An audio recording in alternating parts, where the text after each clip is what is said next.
Hai Impactors, gimana kabar kalian? Pastinya kalian udah siap untuk dengerin firman Tuhan kan ya? Nah, setiap dari kita pasti pengen jadi kaya kan? Pasti ada dari kita juga yang punya banyak kekayaan yang sampai limpah buat kita jadi bisa beli banyak hal. Tapi gimana sih firman Tuhan itu pengen kita tanggapi kekayaan kita? Apa itu salah buat jadi kaya? Aku pikir sih enggak sih. Tapi gimana caranya Tuhan ingin kita menyikapi kekayaan kita bisa kita dapatkan dari firman hari ini yang dengan judul Jangan Manja dan dibawakan oleh Kak VJ. Jangan lupa buat kalian kasih persembahan yang bisa kalian scan dari barcode yang berikut ini. Jangan lupa kita ngasih bukan karena kita pengen mendapatkan sesuatu, tapi karena kita sudah bersyukur atas apa yang sudah Tuhan kasih dalam diri kita masing-masing. Sebelum ibadah ini dimulai, aku mau ngajak kita untuk doa terlebih dahulu. Doakan aku pimpin. Tuhan, terima kasih Tuhan karena Engkau telah mempertemukan kami Tuhan. Hari ini Tuhan berikan kami waktu Tuhan untuk mendengarkan firman-Mu Tuhan. Sebentar kami akan melakukan PAW dan juga mendengarkan firman-Mu. Engkau sertai kami Tuhan supaya kami bisa mendengarkan dengan baik dan bisa kami gunakan untuk kehidupan kami ke depannya Tuhan dan menjadi berkat buat orang sekitar kami Tuhan. Kami menyerahkan semuanya dalam tangan-Mu Tuhan. Terima kasih Tuhan, dalam nama Tuhan Yesus saya berdoa. Amin. Enjoy the presence of God. Halo Impactors.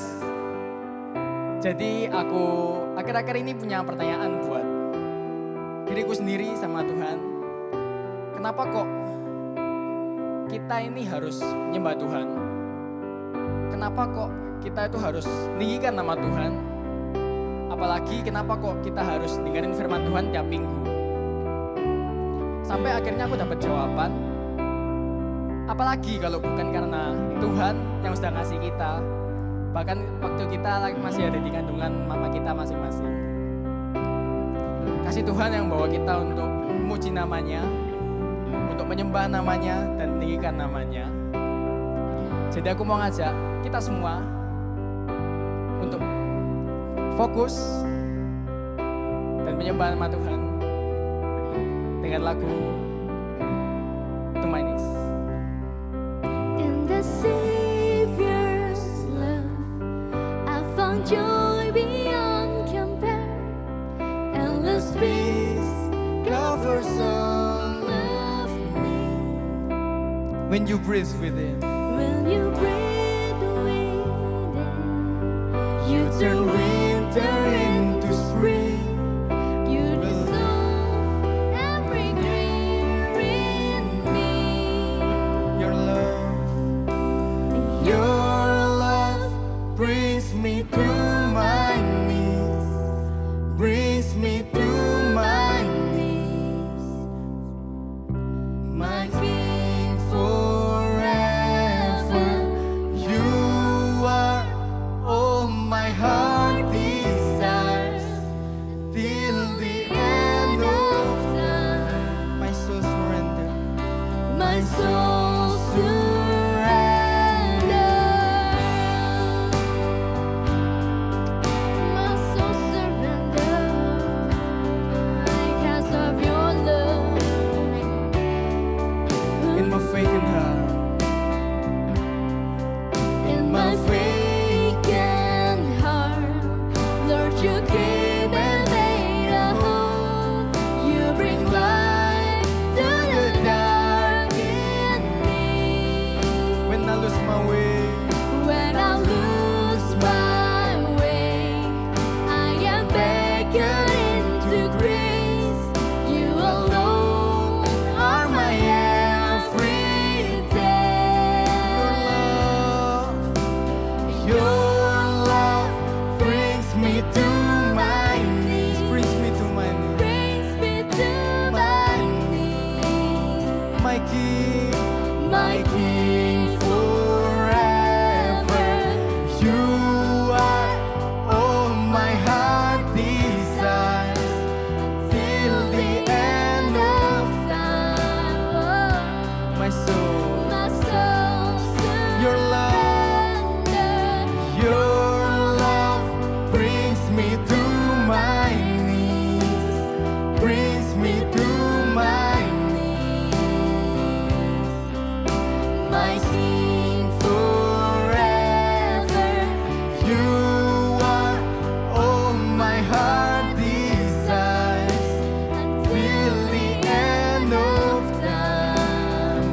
surrender. My soul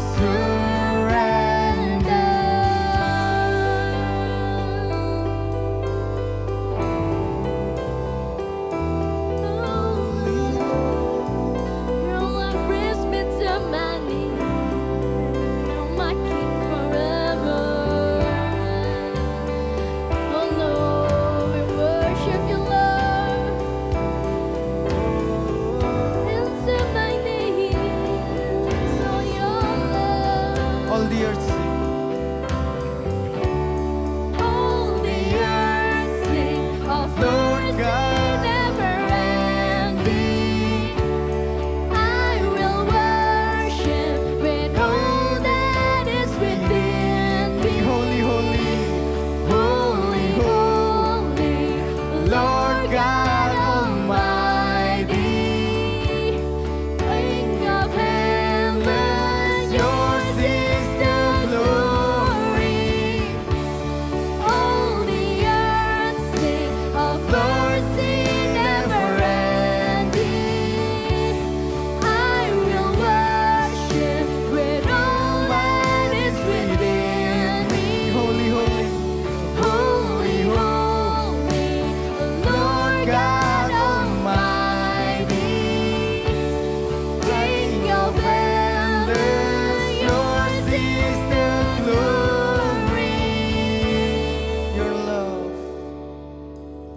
Your love brings me to my knees, brings me to my knees, my King forever. You are all my heart desires till the end of time. my soul surrender.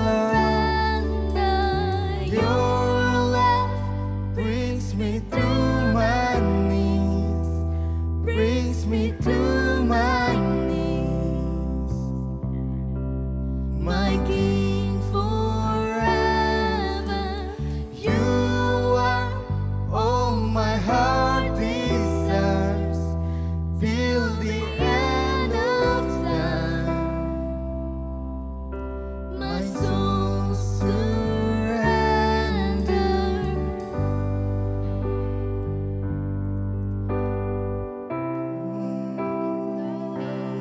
For your love, for your grace, oh Jesus.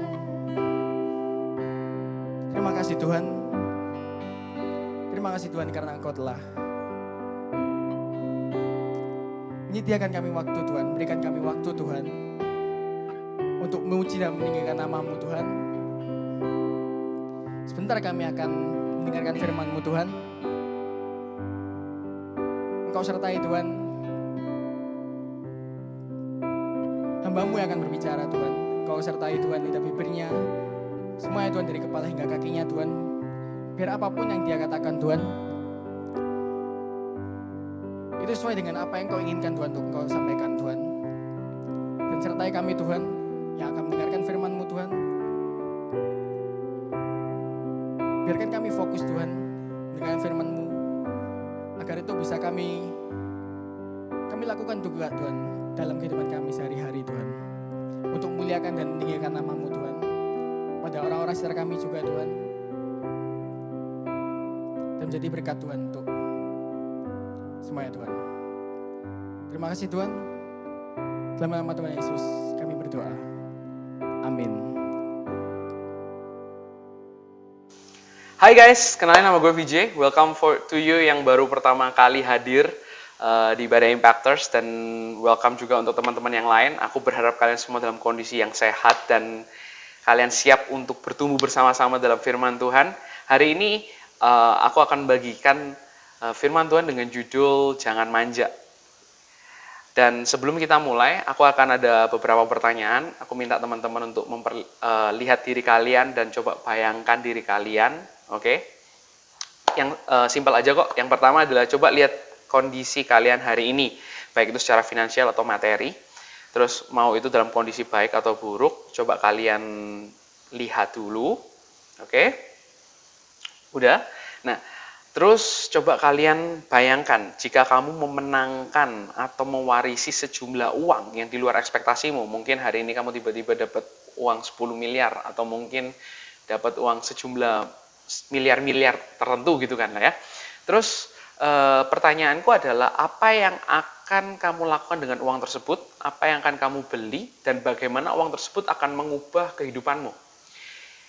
Ayo, apa? Mungkin teman-teman ada yang udah mikirin, wah, aku akan beli iPhone 12 Pro, aku akan beli TV yang jutaan rupiah yang bisa 8K plus beli PS5-nya supaya gue bisa nikmatin enjoy PS5 lebih maksimal gitu kan ya. Atau mungkin teman-teman udah kepikiran mau beli game, mau beli voucher game supaya bisa beli any equipments di game supaya lebih asik mainnya, lebih seru gitu kan ya. Atau mungkin teman-teman mikir, wah aku mau ini deh, makan di GK aku everyday supaya aku bisa makan daging. Atau mungkin teman-teman mau mikir investasi. Yes, itu akan ada banyak dan berbagai macam. Oke, coba teman-teman bayangin sekarang dan kita lihat bagaimana kita mengatur uang tersebut. Dan hari ini kita akan juga belajar dari Yakobus, bagaimana ia mengajarkan untuk mengatur menggunakan kekayaan yang seharusnya kita miliki. Kita akan buka di dalam Yakobus 5 ayat 1 sampai 6. Aku akan bacakan buat teman-teman. Ini adalah versi TSI, terjemahan sehari-hari Indonesia. Dikatakan di sana, "Hei orang-orang kaya, celakalah kamu, menangislah dan merataplah karena Allah sudah siap menghukummu dengan kesusahan yang berat." Tiba-tiba Yakobus marah dengan nada, celakalah kamu ya kan, menangislah, merataplah karena Allah siap untuk menghukum kamu gitu kan ya. Tiba-tiba kita jadi bertanya, loh Kak, artinya kalau misalnya jadi orang kaya itu dosa ya? Kita berdosa ya kalau jadi orang kaya? Waduh, lah gimana nih sama temanku yang di sana? Dia kaya loh Kak. Wah, dia itu pendosa artinya, wah Tuhan bakal hukum dia gitu kan ya. Stop. Tenang dulu, santai dulu, oke? Jangan langsung menghakimi, wah dia kaya, aku enggak. Stop. Atau mungkin teman-teman yang merasa, wah aku punya banyak uang, wah aku berdosa di hadapan Tuhan. No. Kita stop dulu, kita akan coba ngelihat apa konteks sebenarnya, gitu kan ya. Karena orang kaya itu sebenarnya tidak bisa kita definisikan dengan, oh kalau orang ini punya sejumlah uang tertentu, maka dia disebut orang kaya. Misalnya dia punya uang 5M, gitu kan ya, oh dia orang kaya. Oh kalau dia punya sesuatu dia orang kaya. No. Kekayaan itu tidak bisa kita definisikan seperti itu teman-teman. Karena ketika kita melihat hal itu sebenarnya kita itu sedang terjebak dalam yang namanya hukum membandingkan diri. Ya, kita membandingkan bahwa diri kita lemah sedangkan dia orang kaya. Orang yang punya segala macam hal yang jauh lebih kuat daripada kita. Tetapi coba bayangkan dengan orang-orang yang ada di Afrika mungkin, yang hari ini masih kesulitan dapat air bersih, yang hari ini kesulitan untuk dapat makan sehari-hari pun itu masih pusing, masih stres banget. Bagaimana dengan hal itu? Mereka akan melihat bahwa kita yang hari ini bisa makan sehari-hari, yang bisa punya air bersih, itu adalah orang-orang yang kaya. Nah, kekayaan itu tidak bisa didefinisikan seperti itu teman-teman. Tetapi hari ini aku akan kasih tahu definisi orang kaya. Orang kaya adalah mereka yang lebih kuat dan mereka sebenarnya memiliki kewajiban untuk membantu yang lemah. Aku ulangi, orang kaya adalah kita semua, setiap orang yang lebih kuat dan kita memiliki dan sebenarnya memiliki kewajiban untuk membantu yang lemah. Paham sampai di sini? Jadi kamu dan aku hari ini kita semua orang kaya. Kita nggak bisa ngomong bahwa teman kita kaya, kita miskin. No, atau oh dia seorang kaya. No, setiap kita orang kaya. Di mana kita ini adalah orang yang memang diberkati Tuhan, diberikan harta, diberikan finansial dan kekuatan mungkin dan kekuatan pastinya dalam kehidupan kita, dan itu adalah sebuah berkat dari Tuhan, kepercayaan dari Tuhan, dan seharusnya kita memiliki kewajiban untuk menolong mereka yang jauh lebih lemah dibandingkan kita. Itulah definisi orang kaya. Nah, terus kalau kita udah tahu definisi orang kaya, kita jadi berpikir dong, loh artinya hari ini kita semua orang berdosa.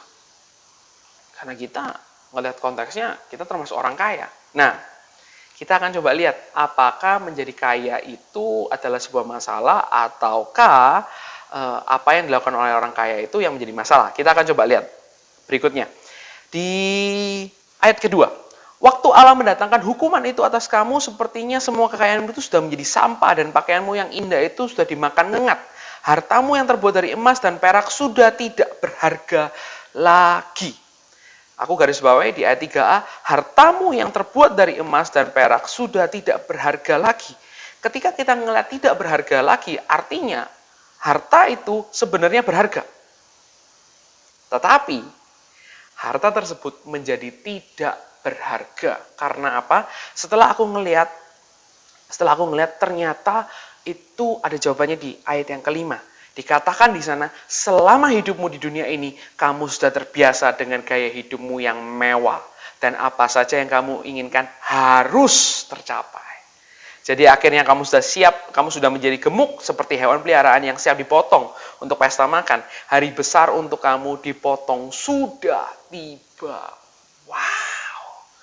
Jadi the problem itu bukan masalah tentang kamu bisa masalah kekayaan, tetapi yang jadi problem adalah ketika kamu terbiasa dengan gaya hidupmu yang mewah. Dengan kata lain, ketika kamu menjadi orang yang sudah diberkati Tuhan, tetapi kamu memanjakan dirimu.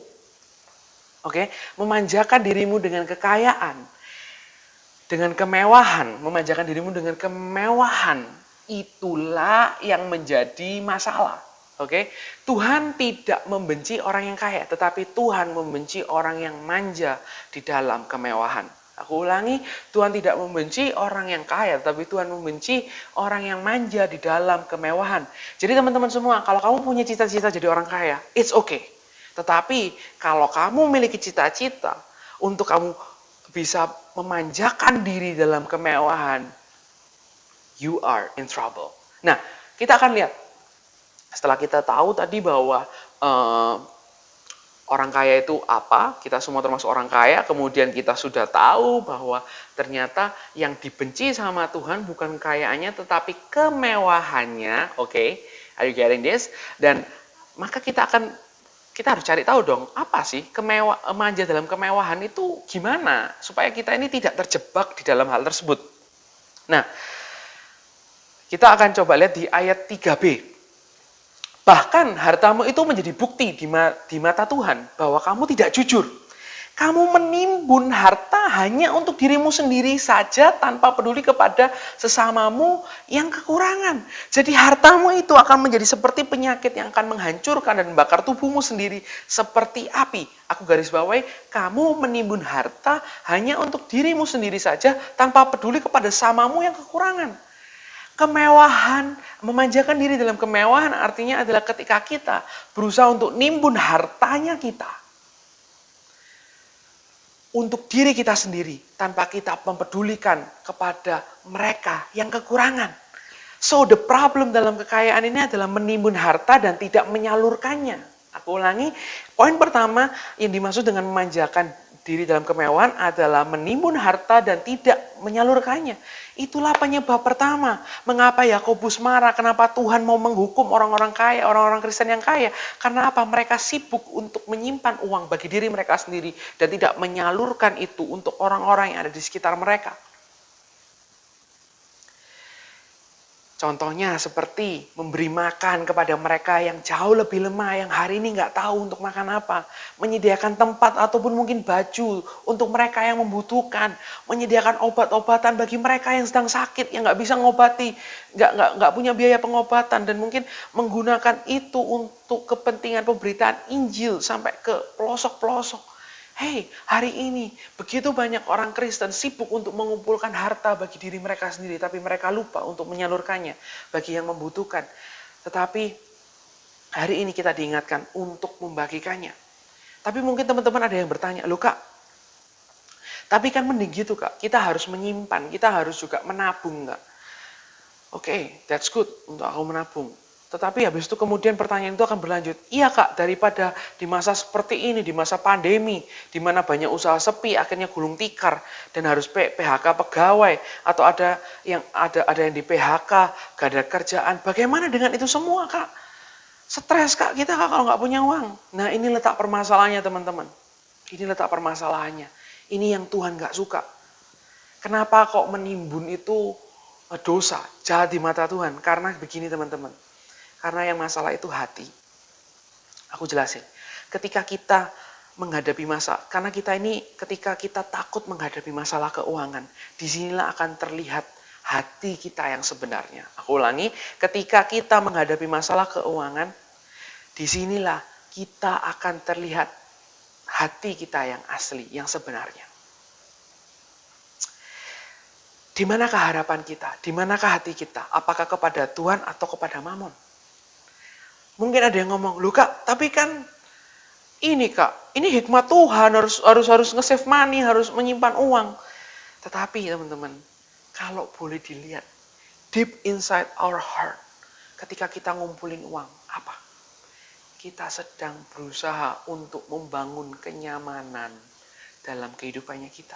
Kita sedang berusaha untuk memuaskan nafsunya kita, agar setiap hal yang kita inginkan itu tercapai. Sama kayak ayat 5 tadi kan, kita berusaha untuk ngumpulin harta agar apapun yang kita mau itu tercapai.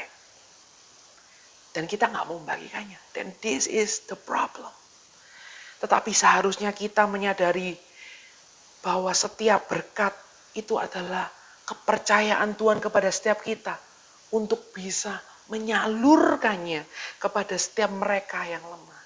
Aku ulangi, kekayaan itu adalah kepercayaan Tuhan untuk kita bisa menolong mereka, bisa menyalurkan kepada setiap mereka yang lemah. So this is the word of God for all of us.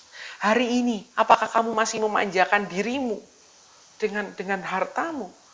Harta jangan diukur, wah aku kalau punya uang 10M baru aku bagi. No, dengan hartamu hari ini, dengan berkat yang Tuhan sudah kasih kepada hidupmu hari ini. Apakah kita sedang menggunakannya untuk kita bisa memberkati mereka yang lemah? And this is the question for all of you. Inilah yang harus kita aplikasikan dalam kehidupannya kita. Ataukah hati kita masih berpaut kepada uang tersebut, masih menaruh rasa aman kepada uang tersebut? Ini yang jadi masalah.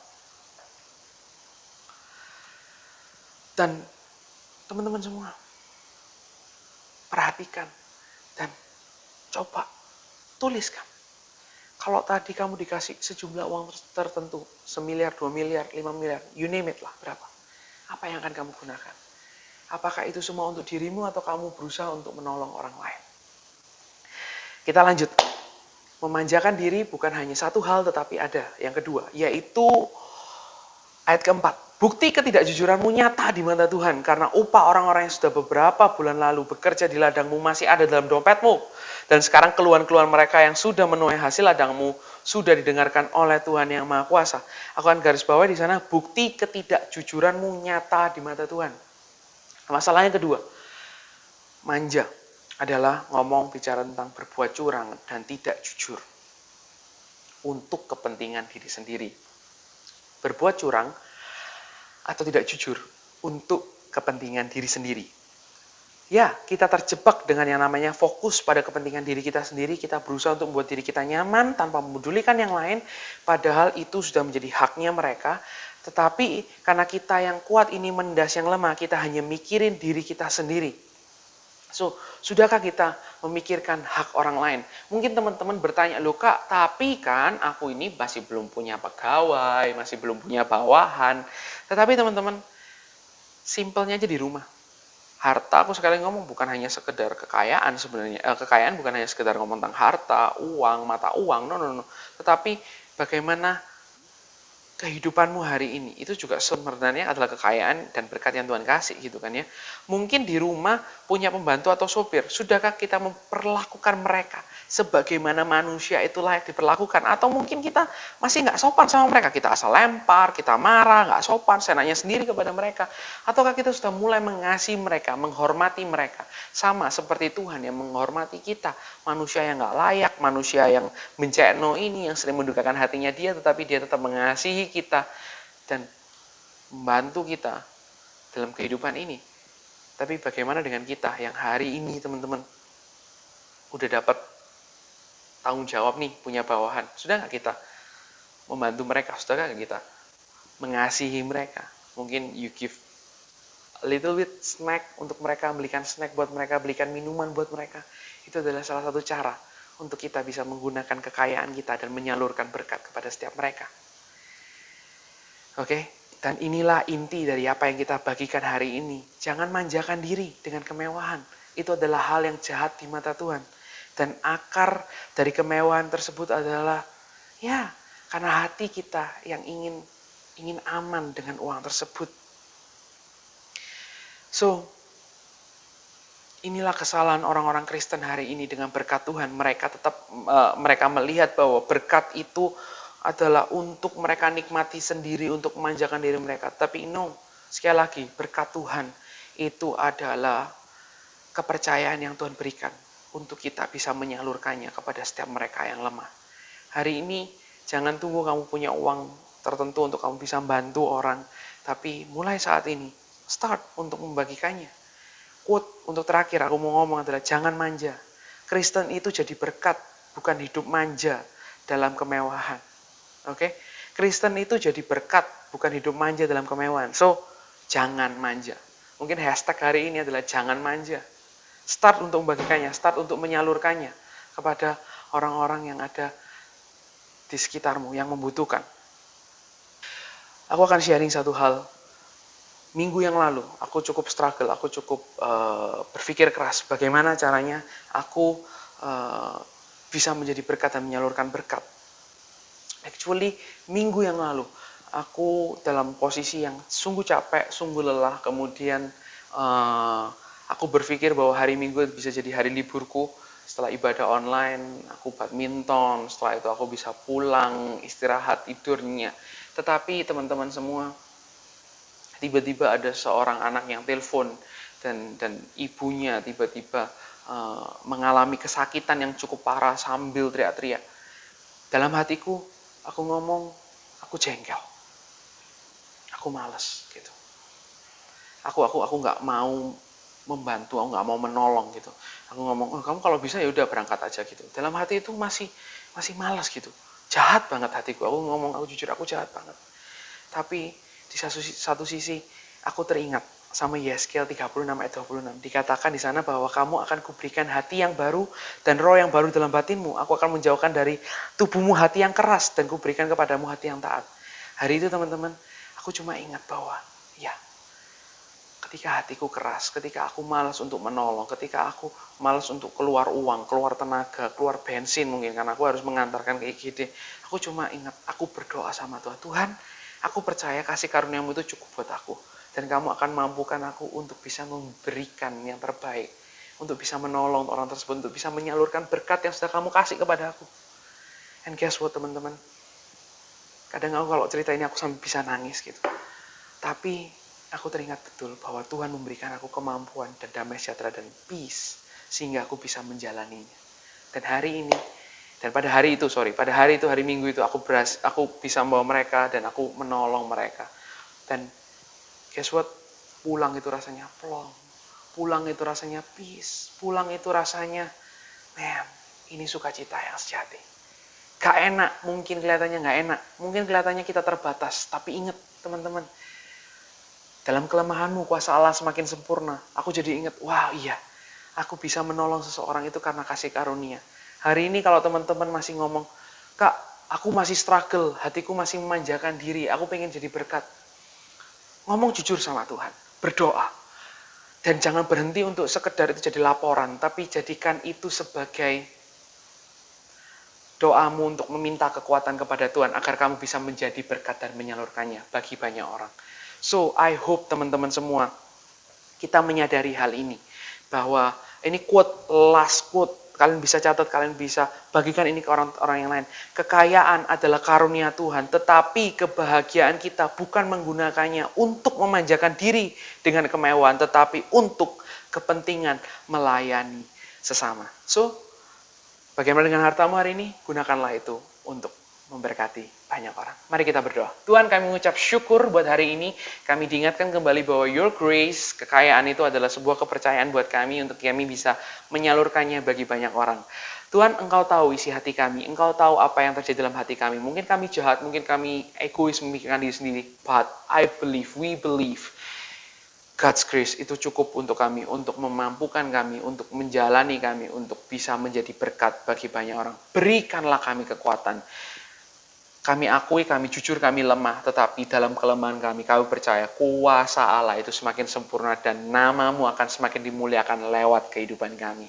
Thank you Lord Jesus, jamah setiap kami, pimpin setiap kami akan masuk dalam small group, and berkati hari-hari kami, supaya kami bisa memberkati banyak orang di sekitar kami. In the name of Jesus we pray. Amen. God bless you. Gimana firman Tuhan hari ini? Pastinya memberkati banget kan ya? Jangan lupa buat share juga ke teman-teman kalian, dan jangan lupa tag IG @impactorsMDC dalam sharing kalian. Dan pastikan juga kalian sudah follow Instagramnya di IG @impactorsMDC buat kalian bisa tahu lebih lanjut tentang firman Tuhan. Jangan lupa buat kalian kasih persembahan yang bisa kalian scan dari barcode yang berikut ini. Jangan lupa kita ngasih bukan karena kita pengen mendapatkan sesuatu, tapi karena kita sudah bersyukur atas apa yang sudah Tuhan kasih dalam diri kita masing-masing. Oke, sekian buat minggu ini. Kita ketemu lagi minggu depan. Jangan lupa ibadah Impactors MDC sudah bisa diakses di YouTube Impactors MDC mulai jam 8 pagi. Dadah!